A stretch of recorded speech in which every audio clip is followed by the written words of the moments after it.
The Door, written by Andrew Adams and narrated by Chadwick Polson. The doorway speaks. Julianne tries her damnedest to ignore it, yet the sound is constantly nagging regardless.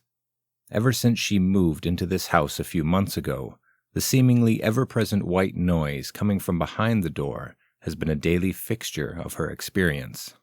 Every so often, Julianne gives in to her most morbid curiosity and opens the door, which immediately greets her with rainbow showers of black and white tidal waves of light. She knows the voice of consciousness within her mind, the one she has grown to trust implicitly over her many years of life, would certainly steer her in the opposite direction of this vertically standing black pool, yet the call is welcoming. Of those handful of times when Julianne's curiosity crossed over the line of interest and into irresistible temptation, she walked through the doorway and eventually exited believing she had been gone for hours. Yet in her understanding of space and time, the clock on the wall reveals she had only been absent for mere seconds. While inside, she claimed to have seen untold atrocities of suffering and indescribable evil that left her feeling quite sick and traumatized. For a while, at least. Before long, the call from the doorway grew too strong to ignore, and Julianne would once again oblige her compulsory desire to walk through it. Today is one such day where she has been able to accomplish nothing besides pace through the house and attempt to distract from the noise in any way possible. Perhaps she would be better off by just walking through the doorway again. This time very well may be different than the last half dozen. Possibly even pleasant. Clearer heads prevail, and Julianne forces herself to walk out and sit in her front yard, where she nervously sips a cup of tea to settle the nerves. "Good morning," Jerry, the next-door neighbor, calls out. "I believe it's afternoon now, but good morning nonetheless." Julianne replies with masked irritation as Jerry saunters over into her yard. "Sorry about that," Jerry replies, blushing. "How are you, Julie? Are you doing okay?" "Oh, sure, nothing too bad." "Actually, would you happen to have a minute to come look at something inside? It won't take long."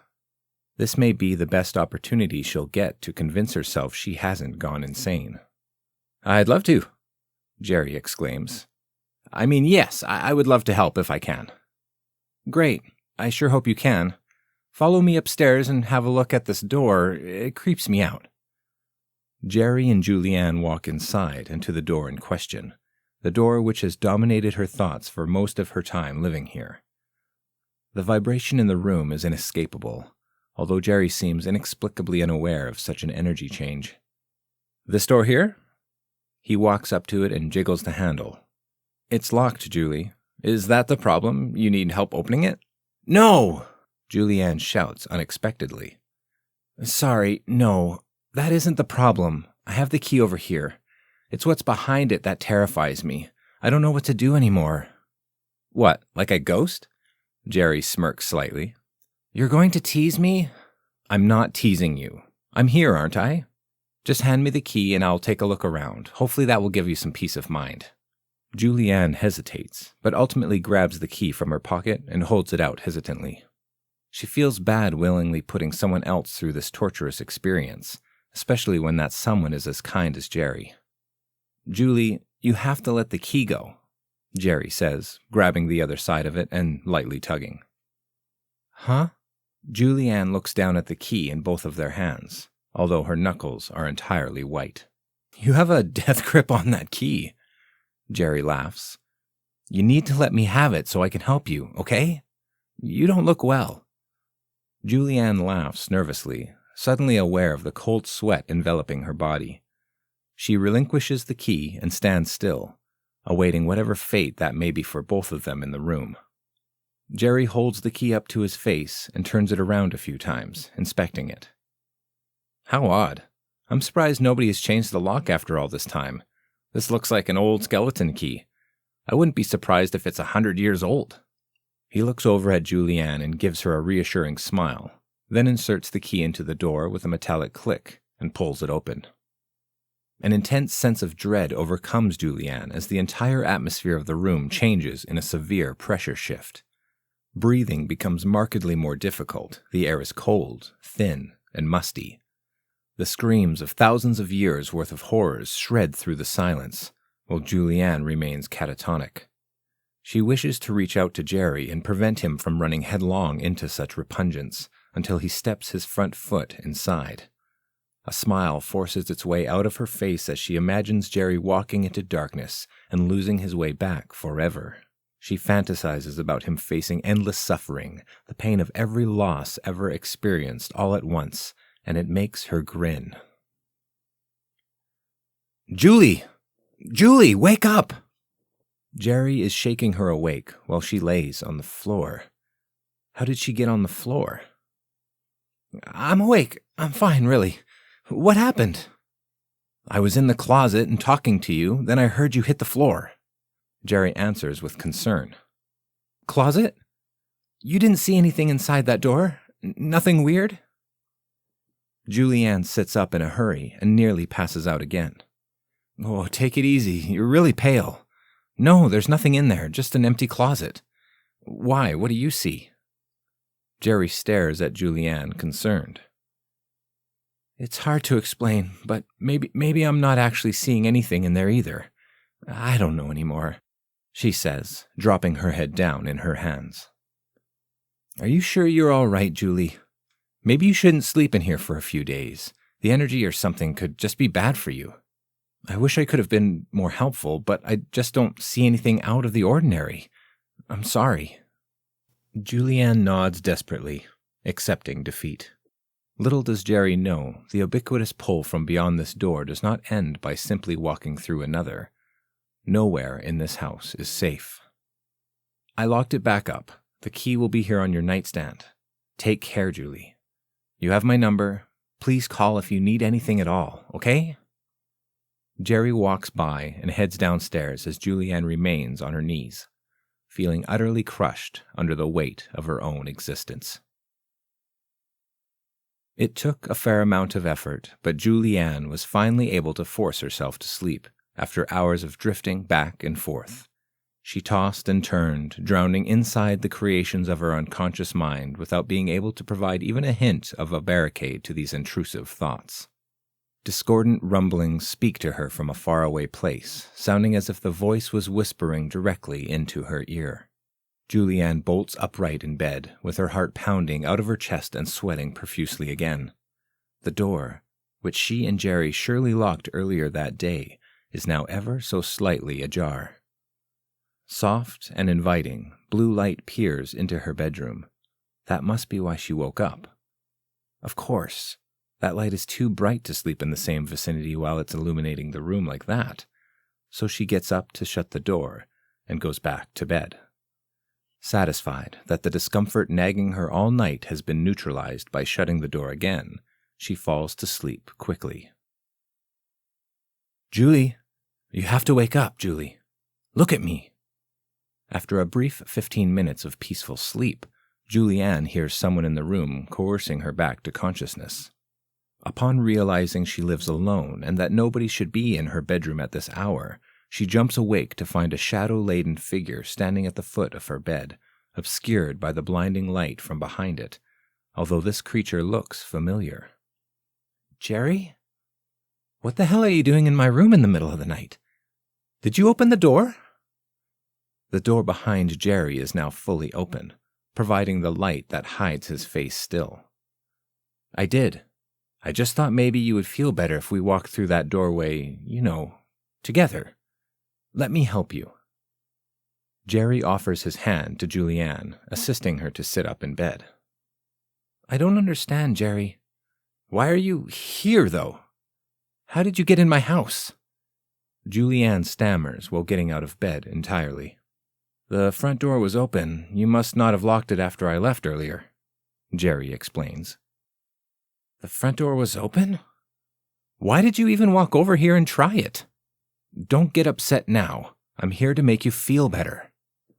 Jerry reaches his hand out again in a show of support. You're lucky I'm not more upset, Jerry.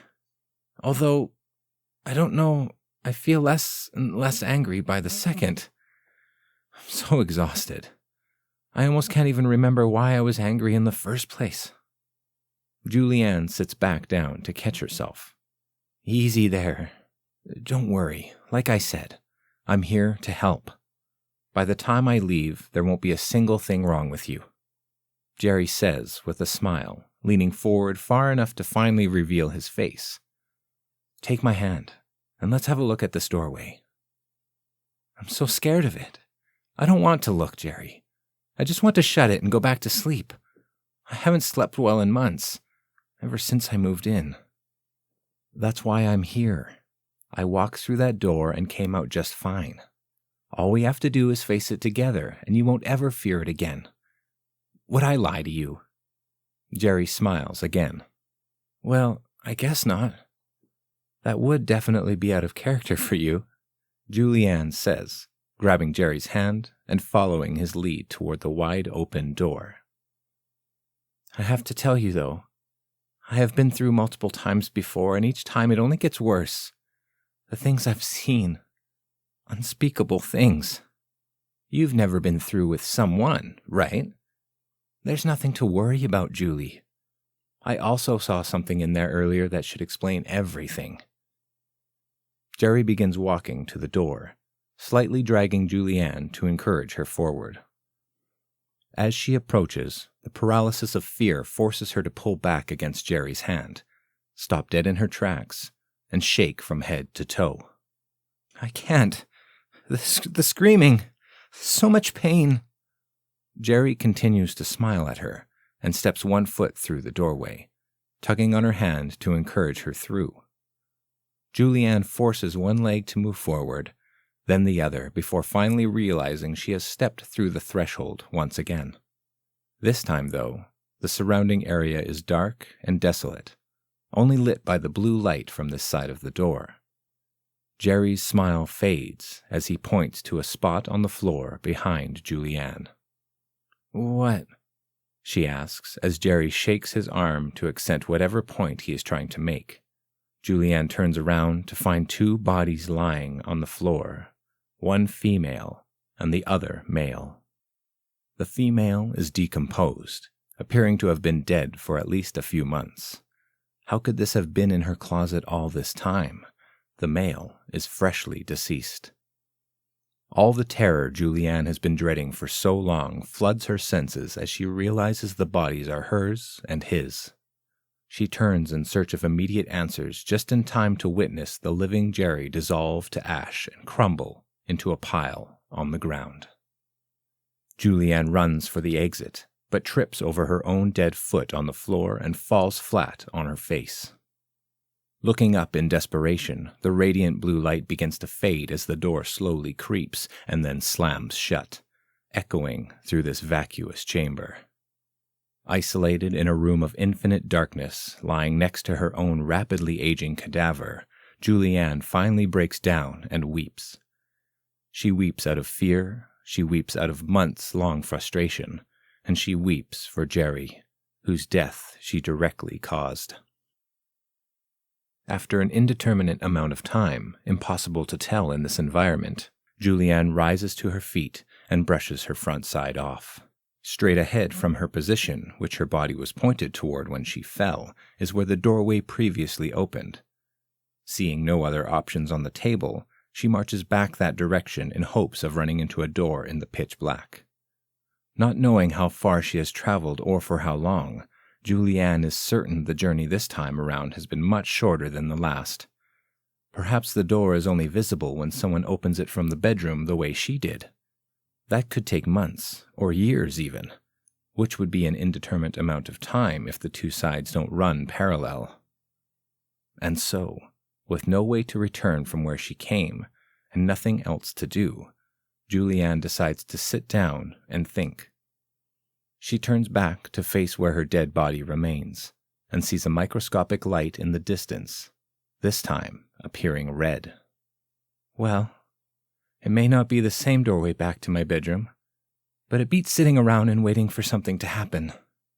Julianne speaks to herself contemplatively. She begins to walk the path laid out for her toward the next doorway, now suddenly walking downhill at a steep decline and hoping for the best.